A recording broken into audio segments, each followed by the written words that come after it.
Greetings from the depths of the unknown. I'm Nargal, the dreaded consort, bringing you the news.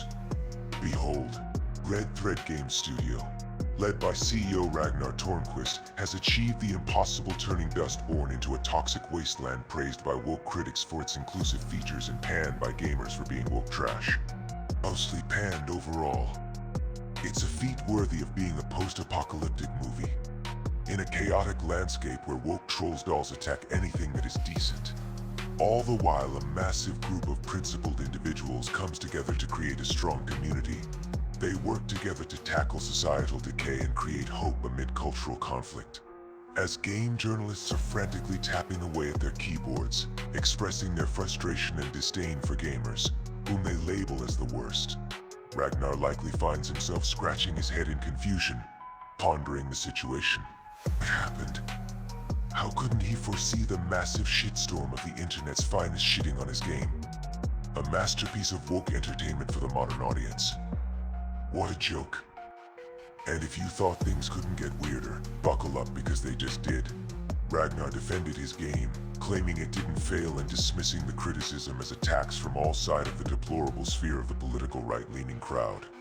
Any publicity is good publicity unless it's negative, in which case it can leave you buried in digital negativity. But hey, who needs positive reviews when you've got people talking about your game? It's like Ragnar says, if you can't dazzle them with brilliance, baffle them with nonsense, and boy, does he really excel at that, proving once again that a universally panned woke video game can be more of a train wreck than a gourmet meal. Red Thread Games, self-styled champions of social commentary, behind the critically divisive Dustborn, find themselves at the center of controversy. They clearly didn't dissipate the backlash from their woke project and struggle to accept differing opinions on their game. Oh, the horror. The poor, defenseless Tornquist and his game development team claim the alleged attack are fueled by a right-wing hate campaign that resorted to harassment, hate speech, and death threats against their game studio over their woke game. How dare anyone question the infallibility of these divine game developers who have the only correct opinion of the political sphere of the left-leaning kind, and all the while as we gamers just take their slop and be thankful to not be cancelled by their divine presence. We all knew this was coming, criticism taking the form of trashing the shit out of Red Thread Games' woke masterpiece. But alas, these delicate sensibilities couldn't withstand the heat of online criticism. It's almost as if they expected everyone to worship their game like it's the second coming of Stalin. Newsflash, Red Thread, the internet isn't known for its kindness or restraint. Now let's talk about those poor defenseless employees who've had to endure this intense scrutiny. Oh, humanity. 16 brave souls were forced to confront the harsh realities of public opinion. How do they cope? Do they cower in fear, trembling at their keyboard clicking? Or rant about gamers with your woke friend at the nearest Starbucks store not liking your woke masterpiece of a game, sipping the finest soy milk latte? Whatever the case, one thing's certain: these Red Thread warriors will undoubtedly emerge from this ordeal even more convinced of their own moral superiority. After all, who needs criticism when you've got faith in your own woke message? Oh joy, another brilliant piece of game journalism that attacks gamers and defends woke trash. The article in question is a masterclass in deflection, attempting to paint gamers as the bad guys while conveniently forgetting that maybe, just maybe, the game itself was the problem. It's like blaming the arsonist for setting fire to the building because they wore a black shirt, utterly ridiculous and completely missing the point. The author's logic is so convoluted it makes a Mobius strip look like a straight line. They're essentially saying, hey, those pesky gamers are bullying us poor defenseless developers. Meanwhile, the game's divisive content and heavy-handed political agenda get a free pass. It's like trying to justify a punch by claiming the other person had a funny nose. Newsflash, just because someone has a weird schnoz doesn't mean you can slap them. This article is a perfect example of how to turn reality on its head while still managing to sound completely serious. It's like watching a magician pull a rabbit out of his hat, except instead of a cute fluffy bunny, he pulls out a bag of excuses and calls it journalism. Kudos to the author for creating such a masterpiece of misdirection. Who needs facts when you've got fancy wordplay and a healthy dose of denial? Let's face it, folks, this article is less about reporting and more about playing the victim card.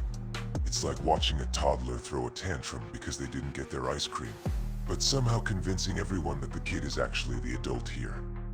The author's attempt to shift blame onto gamers is nothing short of laughable, especially considering the game's content was practically begging for controversy. It's akin to putting up a neon sign that says "come and complain" and then acting shocked when people show up.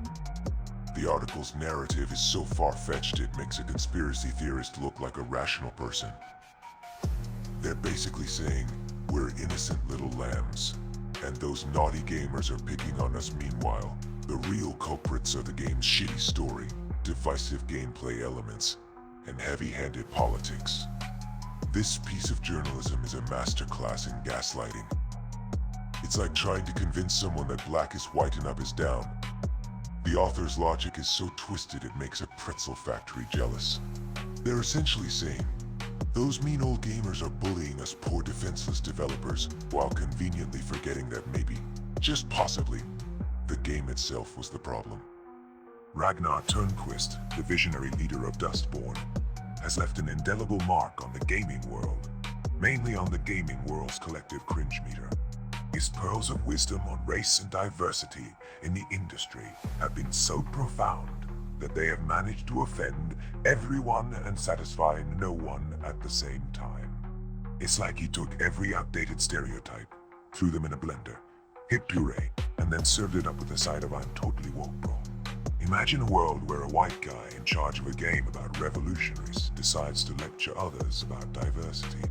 It's like watching a cat try to teach quantum physics. Adorable, yet completely pointless.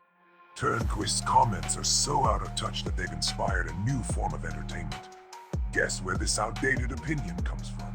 It's a game we're all playing, and unfortunately the prize is a front row seat to watch Dustborn tank harder than a poorly designed level in a bad platformer. But hey, who needs actual diversity when you can virtue signal with the best of them?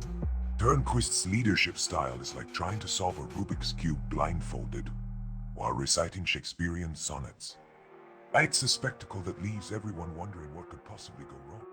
And yet, somehow, someway, he manages to make his game sound like a mess of conflicting ideologies, much like his own public persona.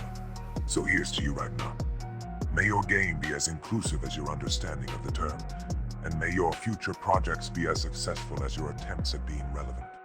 Nowadays, game developers decide to cram their personal politics down our throats faster than a caffeine-fueled toddler on a sugar high.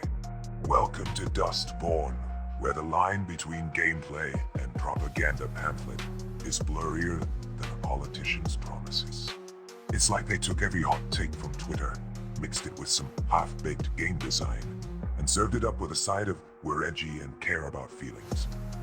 Unless you disagree with us. As more game studios prioritize being a woke soapbox over being fun, will find themselves in a world of hurt, financial speaking that is. Their anti-gamer sentiment is growing faster than a gamer's rage after a poorly optimized game update. It's becoming a major turnoff for the entire gaming community, much like how a poorly timed loading screen can ruin an otherwise great gaming experience. Just because you're passionate about your causes doesn't mean everyone else wants to force-feed your ideology with their morning coffee. It's like trying to make a romantic comedy starring a pair of angry accountants. Sure, it's possible, but why would anyone want to? The divide between game developers and gamers is growing wider than a Kardashian's ego after a Photoshop session. On one side, you have creators who seem to think their games are the perfect vehicle for spreading their political beliefs. On the other hand, you have players who just want to enjoy some mindless entertainment without being preached to. It's like the gaming equivalent of a family dinner where Uncle Bob insists on lecturing everyone about the importance of proper bowel movements. Not exactly the most thrilling experience, folks.